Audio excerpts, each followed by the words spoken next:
Assalamu alaikum guys, welcome back to my channel Dr. Kainat Jatoi. I hope you all are well and doing great. So actually guys, I know आप लोगों को जिस तरीके से आप मेरी videos को देखते हैं और जिस तरीके से कमेंट्स करते हैं, आई नो वो सारी वीडियोस आप लोगों के लिए हेल्पफुल होती हैं और मेरी कोशिश होती है कि मैं डेली बेसिस पे ज्यादा से ज्यादा टॉपिक्स कवर करवाऊं और ज्यादा से ज्यादा वीडियोस जो हैं वो अपलोड करूं। लेकिन एज अ मेडिकल फील्ड में होना, it is quite busy schedule हो जाता है आपका, आपके पास बहुत सारा जो है वो आपकी रिस्पॉन्सिबिलिटीज बढ़ जाती हैं। लेकिन क्योंकि हम इस लाइफ टाइम से गुजरे हैं, एज ए स्टूडेंट्स लाइफ में क्या होता है कि आप लोग एज ए मेडिकल स्टूडेंट्स बहुत ज्यादा क्यूरियस भी हो जाते हैं, क्योंकि आप लोगों को हर चीज आना आपकी फील्ड की रिक्वायरमेंट होती है, ठीक है। और आप लोगों के एग्जाम्स भी चल रहे होते हैं, सो हर टॉपिक आपके लिए इम्पोर्टेंस रखता है। आप लोगों के लिए ये चांस नहीं होता कि आपको कोई टॉपिक छोड़ देना है या फिर किसी टॉपिक से जो है आप लोगों को ऐसा हो कि आप चॉइस पे कर सकते हैं। इसमें मेडिकल फील्ड में ये नहीं होता, लेकिन मैं अपनी पूरी कोशिश करती हूँ कि आप लोगों के जो कमेंट्स आ रहे हैं आप लोगों की ज्यादा से ज्यादा हेल्प कर सकूं। आप लोग जिस टॉपिक पे जो वीडियो चाहते हैं वो मैं उसी वक्त अपलोड करूं। मैं ट्राई बहुत करती हूँ, बट रिस्पॉन्सिबिलिटी बहुत ज्यादा होती है और आप लोग जानते हैं मेडिकल फील्ड की रिक्वायरमेंट भी ऐसी है कि आप लोगों को हर वक्त रिस्पॉन्सिबल ही रहना पड़ता है।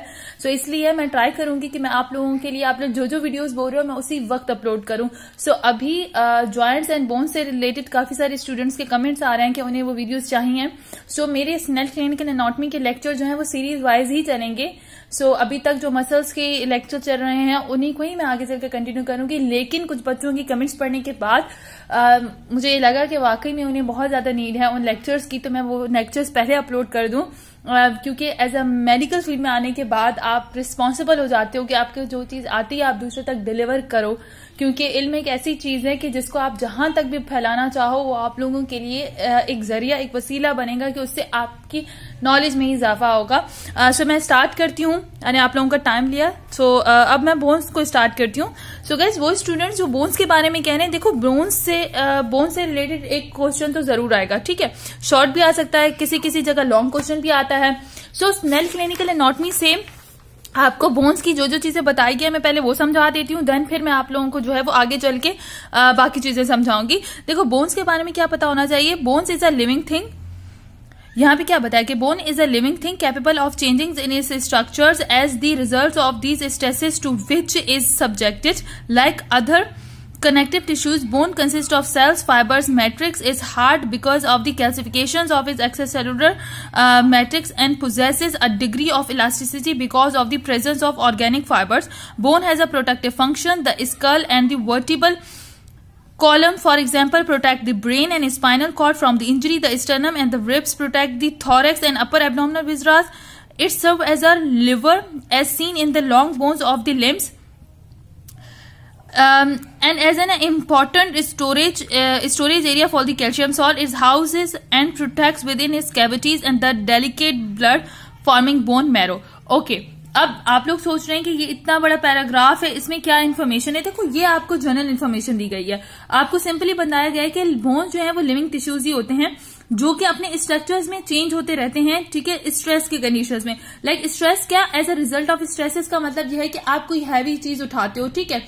सो बोन्स के उसी अकॉर्डिंगली क्या होता है कि आप लोग जब छोटा कोई बच्चा होता है, ठीक है, बेबी अगर हम लोग बात करें, सो सिर्फ वजन की चीजें, क्योंकि उनकी बोन्स जो होते हैं वो स्ट्रांग उस वक्त स्ट्रांग नहीं हो रही होती है, उनमें अभी जो है वो कैल्सिफिकेशन का प्रोसेस हो रहा होता है, उनकी अभी ऑसिफिकेशन काफी सारी बोन्स की हो रही होती है। सो इसलिए क्या होता है कि अकॉर्डिंग टू द स्ट्रेस वो बोन्स जो है वो क्या हो जाती है, चेंज होती है। मीन्स कि हम लोग अगर ज्यादा भारी वजन लेंगे तो ऐसे बोन्स का जो हमारी जो सॉफ्ट बोन्स होती हैं, क्योंकि काफी सारी ऐसी बोन्स हैं जो कि 6 मंथ तक, आपके पैदा होने के 6 मंथ बाद जो है उनकी ऑसिफिकेशन कंप्लीट होती है, कुछ की जो है वो 4 मंथ बाद कंप्लीट होती है। तो उस वजह से यहाँ पे ये लाइन लिखी गई है कि इनके अंदर अकॉर्डिंग टू स्ट्रेसेस इनकी जो है वो शेप चेंज होती रहती है, ठीक है। नॉर्मली ऐसा नहीं होता, मीन्स ऐसा नहीं कि आपने कोई भी चीज भारी उठा दी और आपकी बोन की चेंज हो गई। सो ये इसलिए नहीं कह रहा है, ये सिर्फ एक जनरल इन्फॉर्मेशन दे रहा है आप लोगों को, ठीक है।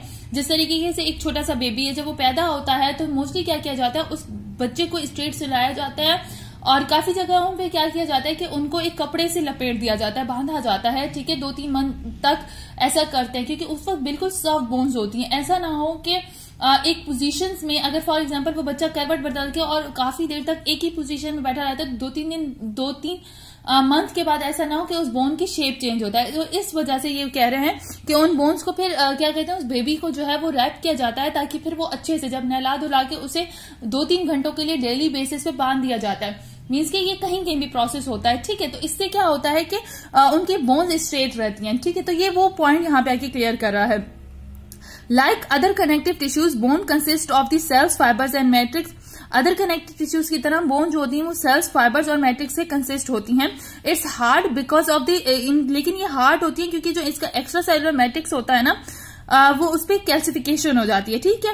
कैल्सिफिकेशन मीन्स के कैल्शियम आयन जो होते हैं उसके अंदर उनकी डिपोजिशन हो जाती है। And possess a degree of elasticity because of the, लेकिन इसमें ऑर्गेनिक फाइबर्स भी होते हैं, तो इसकी वजह से उसमें बोन्स के अंदर इलास्टिसिटी भी होती है, लेकिन वो बहुत ज्यादा हार्ड होती है क्योंकि उनके अंदर कैल्सिफिकेशन का प्रोसेस हुआ होता है, उनके अंदर कैल्शियम्स होते हैं। Bone has a protective function, bone की प्रोटेक्टिव फंक्शन है like skull and vertebral column, for example protect the brain and spinal cord from the injury.